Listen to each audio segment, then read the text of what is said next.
Hello friends, welcome back to my channel. I hope आप सब अच्छे होंगे। हमने अपने टेरेस गार्डन पर कुछ सब्जियां लगाई हुई हैं, तो आज हमने उनसे जो हार्वेस्टिंग करी है वो शेयर करेंगे और कैसे आप अपने टेरेस गार्डन में हरी सब्जियां लगा सकते हैं और उनको एकदम ऑर्गेनिक तरीके से उगा सकते हैं। उनसे से ज़्यादा सब्जी लेने के लिए हम कौन सी खाद का इस्तेमाल करते हैं, कैसे अपने पौधे को लगाएं, इन सब चीज़ों के बारे में ही बात करेंगे। तो आइए वीडियो को शुरू करते हैं। जो लोग चैनल पे पहली बार आए हैं प्लीज़ चैनल को सब्सक्राइब कीजिए, बेल आइकन प्रेस कीजिए, जिससे हमारे सभी वीडियोस की नोटिफिकेशन आप तक पहुंचती रहे। तो आइए वीडियो को शुरू करते हैं। जिस तरीके से हम अपने टेरेस पर फूलों वाले पौधे लगाते हैं, वैसे ही हम अपने टेरेस गार्डन से ढेरों सब्जियां भी लगा सकते हैं और उनसे ज़्यादा सब्जी भी ले सकते हैं। तो कैसे हम अपने टेरेस गार्डन में सब्जी लगाएं और उससे ज़्यादा कैसे सब्जी लें, इस पे ही बात करेंगे। जब भी आप किसी भी सब्जी वाले पौधे को अपने गार्डन में लगाते हैं तो कभी भी उसे बहुत छोटे गमले में नहीं लगाना चाहिए, हमेशा बड़े साइज़ के ग्रो बैग में लगाइए, या आप पेंट के डब्बे जो 20 लीटर वाले होते हैं उनमें लगाइए, या 16 इंची 20 इंची गमले में लगाइए। तभी आपका पौधा अच्छी तरीके से चलेगा और उसमें ज़्यादा सब्जी आप ले पाएंगे। नंबर 2, पौधे को कभी भी छाया वाली जगह पे नहीं रखना चाहिए, क्योंकि जब भी फल फूल की बात आती है तो उन पौधों के लिए धूप सबसे ज़्यादा ज़रूरी है। उनको पर्याप्त धूप जब मिलती है तभी उन पौधों से आप ज़्यादा से ज़्यादा सब्जी ले पाएंगे। नंबर 3, आप अपने पौधे को पर्याप्त मात्रा में पानी भी देते रहिए और इसके साथ साथ पौधे के लिए जो सबसे ज़्यादा ज़रूरी है वो है पौधे के लिए पोषक तत्व, और वो जो भी आप खाद देंगे उससे ही मिलेंगे। क्योंकि जब हम कोई भी सब्जी वाला पौधा गमले में लगाते हैं तो उसको पोषण देना बहुत ही ज़्यादा ज़रूरी हो जाता है। सब्जी वाले पौधे चाहे आप गमले में उगाएं चाहे ज़मीन में लगाएं, जब उनमें आप खाद डालते हैं तभी उससे आप ज़्यादा मात्रा में सब्जी ले सकते हैं। तो इसके लिए अपने सब्जी वाले पौधे में कम से कम महीने में एक बार हमको खाद ज़रूर डालनी चाहिए, और जो भी खाद हम अपने पौधे को देंगे उससे हमारे पौधे की ग्रोथ भी अच्छी होगी और उसके साथ उसमें ज़्यादा फल या सब्जी भी लग कर के आएगी।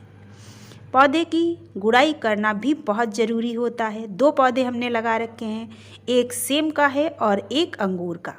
अंगूर वाले पौधे में अभी तक कोई फल नहीं आया है, लेकिन जो हमारा सेम वाला पौधा है उसमें सेम आना शुरू हो गई। पौधे की गुड़ाई कर लीजिए, और गुड़ाई करना इसलिए ज़रूरी होता है जब मिट्टी हल्की होती है तो उसमें नीचे तक हवा पहुंचती है, और जो भी आप अपने पौधे को खाद वगैरह देते हैं वो पौधे को अच्छी तरीके से लगती है। इसलिए हर 15-20 दिन में एक बार गमले की गुड़ाई ज़रूर करते रहें मिट्टी की। ये है हमारा उपला या गोबर से बना हुआ कंडा। अगर आपके पास गोबर की खाद नहीं है तो ये कंडा आपको बहुत आसानी से लोकल मार्केट में मिल जाता है। इसको आप पानी में भिगो दीजिए।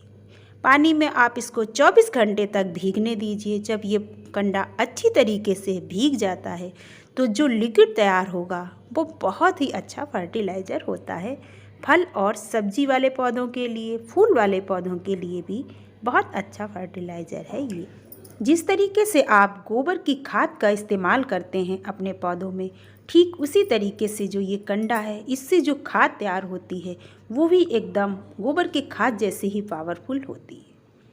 इस खाद को जब हम तैयार करते हैं तो रात भर कंडे को पानी में भीगने देते हैं, और उसके बाद जो लिक्विड तैयार होता है उसको हम अपने पौधे में देते हैं। इस लिक्विड में हम पानी नहीं इस्तेमाल करते हैं, क्योंकि सब्जी वाले पौधे के लिए ये बहुत ही अच्छा फर्टिलाइज़र बन के तैयार हुआ है, और ये सिर्फ हमने पानी को भिगोया है, तैयार किया है कंडे को, इसको हमने फार्मेट नहीं किया है। इसलिए इसमें आपको किसी तरीके का पानी इस्तेमाल करने की ज़रूरत नहीं है। इसी तरीके से आप अपने पौधे को दे दीजिए। जितना बड़ा आपका गमला है उसी हिसाब से आप इस खाद का इस्तेमाल कर सकते हैं।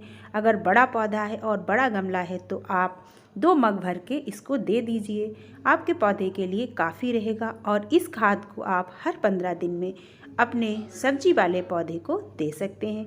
पहले मिट्टी की गुड़ाई कर लीजिए और उसके बाद इसको आप दे दीजिए। इसी के साथ साथ मिट्टी जब सूखी हो तभी आप गुड़ाई करें और तभी इस खाद को दें, लिक्विड को, क्योंकि गीली मिट्टी में खाद देने से उसका आपके पौधे पर कोई भी असर नहीं होगा, वो नीचे निकल जाएगी और आपकी खाद बेकार हो जाएगी।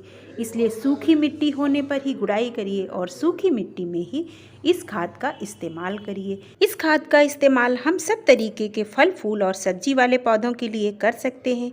हमारी जानकारी अच्छी लगी हो तो प्लीज़ वीडियो को लाइक कीजिए, शेयर कीजिए। नेक्स्ट वीडियो में फिर मिलते हैं किसी अन्य टॉपिक के साथ।